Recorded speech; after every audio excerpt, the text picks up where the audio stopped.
अगर दुश्मन इस क्षेत्र पर कब्जा कर लेता तो श्रीनगर और वहां का हवाई अड्डा भी उनके हाथों में चला जाता, जिससे कश्मीर की सुरक्षा गंभीर संकट में पड़ जाती।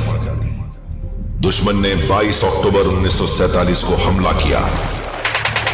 27 अक्टूबर को वन सिख की पहली टुकड़ी श्रीनगर एयरफील्ड पर इंडियन एयरफोर्स की मदद से पहुंची। 2 नवंबर को सूचना मिली कि दुश्मन बडगाम के पास एकत्रित हो रहा है। ऐसी चुनौतीपूर्ण स्थिति में भारतीय सेना को आदेश मिला कि किसी भी हालत में बडगाम को दुश्मन के हाथों में नहीं जाने देना है। मेजर सोमनाथ शर्मा की कंपनी बडगाम की सुरक्षा में तैनात थी। दुश्मन ने बड़ी संख्या में अपने कबायली लड़ाकों और सेना को एकत्र कर भारतीय सेना पर अचानक हमला किया। दुश्मन 3 दिशाओं से घेर चुका था, लेकिन मेजर सोमनाथ ने बिना डरे अपनी कंपनी को संगठित किया और दुश्मन पर जवाबी हमला शुरू किया। उनके अदम्य साहस और नेतृत्व ने उनकी कंपनी के सैनिकों को प्रेरित किया कि वे आखिरी गोली और आखिरी सांस तक लड़े। इस दौरान एक मोर्टार के हमले में मेजर सोमनाथ गंभीर रूप से घायल हो गए और वीर गति को प्राप्त हुए। ब्रिगेड मुख्यालय को दिया गया उनका अंतिम संदेश आज भी मेरी आत्मा में गूंजता है और मुझे प्रेरित करता है। दुश्मन हमसे केवल 50 गज की दूरी पर है, संख्या में हमसे बहुत कम है। मैं 1 इंच में पीछे नहीं हटूंगा, बल्कि आखिरी गोली तक लड़ूंगा। उनकी अद्वितीय वीरता और बलिदान के लिए उन्हें मरणोपरांत परमवीर चक्र से सम्मानित किया गया। इस लड़ाई में सिपाही दीवान सिंह का योगदान भी अविस्मरणीय है। उनकी वीरता के लिए उन्हें मरणोपरांत महावीर चक्र से सम्मानित किया गया।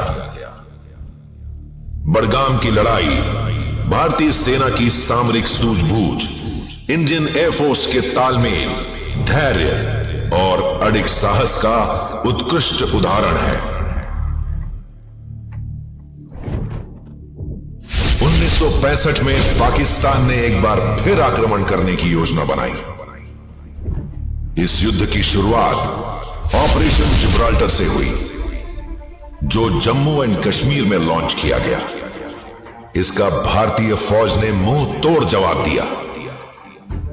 इस ऑपरेशन के विफल होने पर पाकिस्तान ने दूसरी योजना बनाई, जिसे ऑपरेशन ग्रैंड स्लैम का नाम दिया गया, जिसके जवाब में भारतीय पश्चिम कमांड ने आक्रामक कार्यवाही की। सितंबर 1965 में लाहौर सेक्टर में भारतीय सेना की सफलताओं से बौखलाए पाकिस्तान ने भारत पर बड़े स्तर पर आक्रमण की योजना बनाई, जिससे पंजाब का एक बड़ा हिस्सा अमृतसर सहित भारत से कट जाता। खेमकरन के पास स्थित असल उत्तर का क्षेत्र इस बड़े संघर्ष का मुख्य केंद्र बना। पाकिस्तान ने खेमकरन सेक्टर में आर्मर्ड और इन्फेंट्री डिवीजन से हमला किया। भारतीय सेना पूरी तरह तैयार थी। हमले को रोकने के लिए भारतीय सेना ने एक अनोखी और मजबूत डिफेंसिव स्ट्रैटेजी को अपनाया, जिसका नेतृत्व ब्रिगेडियर थॉमस के थियोगराज और मेजर जनरल गुरबख्श सिंह ने किया। असल उत्तर को केंद्र में रखते हुए हॉर्स शू के आकार में प्रतिरक्षात्मक व्यू बनाया गया। साथ ही रात में भारतीय सेनाओं ने बीज के खेतों में पानी भर दिया और गन्ने के खेतों में भारतीय टैंकों ने पोजीशन ले ली। पाकिस्तान के आर्मर्ड डिवीजन के टैंक, जिनमें मुख्य रूप से विश्व के सबसे आधुनिक पैटर्न टैंक शामिल थे, उस इलाके में फंस गए। यह निर्णायक साबित हुआ और भारतीय सेना के टैंकों ने इसका भरपूर फायदा उठाया और टैंक वर्सेस टैंक बैटल में पाकिस्तान के 100 से ज्यादा टैंक नष्ट कर दिए। यह लड़ाई इतिहास के सबसे बड़े टैंक युद्धों में से एक थी। इस ऑपरेशन में 4 ग्रेनेडियर्स के CQMH अब्दुल हमीद ने असाधारण वीरता का परिचय दिया। उनके अदम्य साहस और बलिदान के लिए उन्हें मरणोपरांत परमवीर चक्र से सम्मानित किया गया। 1971 में भारत ने अत्याचारों से डूबे पड़ोसी ईस्ट पाकिस्तान की मदद करने का निर्णय लिया। पूर्वी मोर्चे पर भारतीय सेना की सफलता ने पाकिस्तान को बौखला दिया था। ऐसे में पाकिस्तान ने पश्चिमी मोर्चे पर आक्रमण किया ताकि ईस्ट पाकिस्तान मोर्चे पर भारतीय सेना के प्रयासों को कमजोर किया जा सके।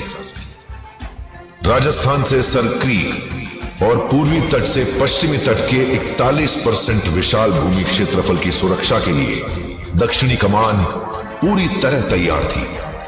दुश्मन ने लोंगेवाला पोस्ट पर आक्रमण किया, जिसका उद्देश्य पहले रामगढ़ और फिर जैसलमेर पर कब्जा करना था। लोंगेवाला में 23 पंजाब रेजिमेंट की अल्फा कंपनी तैनात थी, जिसका नेतृत्व मेजर कुलदीप सिंह चांदपुरी कर रहे थे। ओ जवानों, पाकिस्तानी सेना के 40 तो ज्यादा टैंक और हजारों सैनिक हमारी लोंगेवाला पोस्ट पे हमला करने वाले ने। सानू रात भर लड़ना होएगा ते सवेरे इंडियन एयरफोर्स भी हमारा साथ देगी, लेकिन तब तक यह पोस्ट साडी जिम्मेदारी है। जी साहब, तिरंगे की कसम आखिरी सांस तक लड़ेंगे। जो बोले सो निहाल।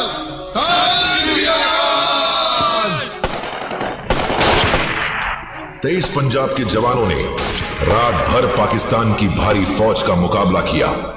सुबह की पहली किरण के गरजते ही हमारे हंटर जहाजों की गूंज सुनाई पड़ी। कुछ ही पलों में हमारे आसमानी शमशीरों ने एक एक टैंक को नष्ट करके पाकिस्तानी टैंकों की कबरगाह बना दी और दुश्मन को पूरी तरह विफल कर दिया।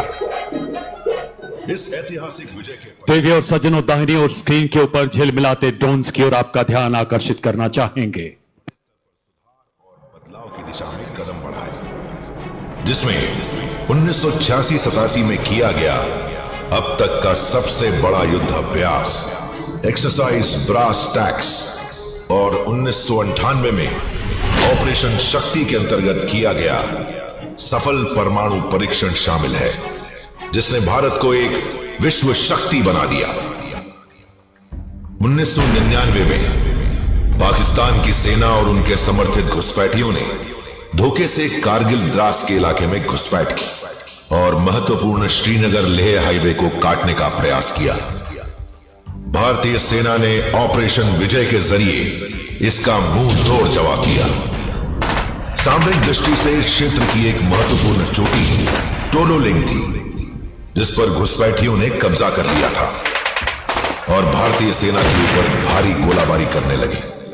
16,000 फीट से अधिक ऊंचाई पर स्थित टोलोलिंग नेशनल हाईवे 1A पर सीधा निगरानी रखता है। ऊंचाई पर होने के कारण दुश्मन की स्थिति मजबूत थी, लेकिन भारतीय जवानों ने विपरीत स्थिति में भी हार नहीं मानी। लेफ्टिनेंट कर्नल MB रविंद्रनाथ के कुशल नेतृत्व में 2 राजपूताना राइफल्स के बहादुर जवानों ने -15 डिग्री से कम तापमान, कम हवा, खड़ी चढ़ाई और दुश्मन की भारी गोलाबारी के बावजूद 3 सप्ताह तक लगातार योजनाबद्ध हमले किए। रात के अंधेरे में दुर्गम पहाड़ियों पर चढ़ाई करते हुए जवानों ने दुश्मन का डटकर मुकाबला किया। कई जवानों ने अपनी जान गंवाई, पर उनका साहस अटल रहा। अपने बलिदान से उन्होंने टोलोलिंग पर जीत हासिल करके तिरंगा लहरा दिया। कारगिल युद्ध में भारतीय सैनिकों ने युद्ध की क्लिफ चॉप असॉल्ट पद्धति का प्रयोग किया और खड़ी चढ़ाई पर सीधे चढ़ गए। ऊंचाई पर बैठे आश्चर्यचकित शत्रु पर आक्रमण कर उन्हें नष्ट कर दिया।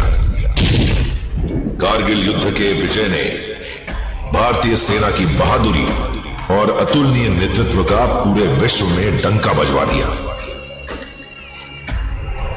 1947 से आज तक भारतीय सेना ने हर युद्ध, हर ऑपरेशन में अदम्य साहस, बलिदान और देशभक्ति का परिचय दिया।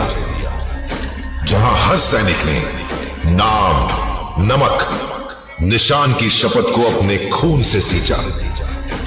इन शूरवीरों के लिए अंतिम सलामी की गूंज तब सुनाई देती है जब ब्यूगलर्स अपनी धुन लास्ट पोस्ट बजाते हैं। यह वह क्षण होता है जब देश का हर नागरिक उस वीरता को नमन करता है।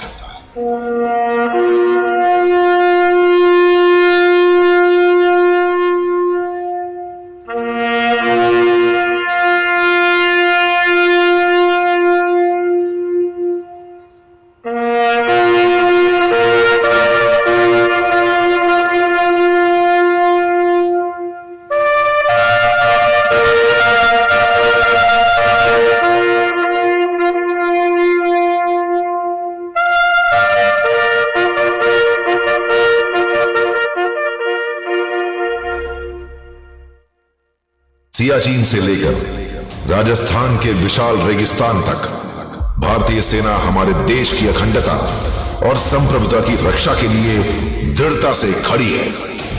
इसकी एक झलक देखें। भू राजनीतिक समीकरणों और युद्ध के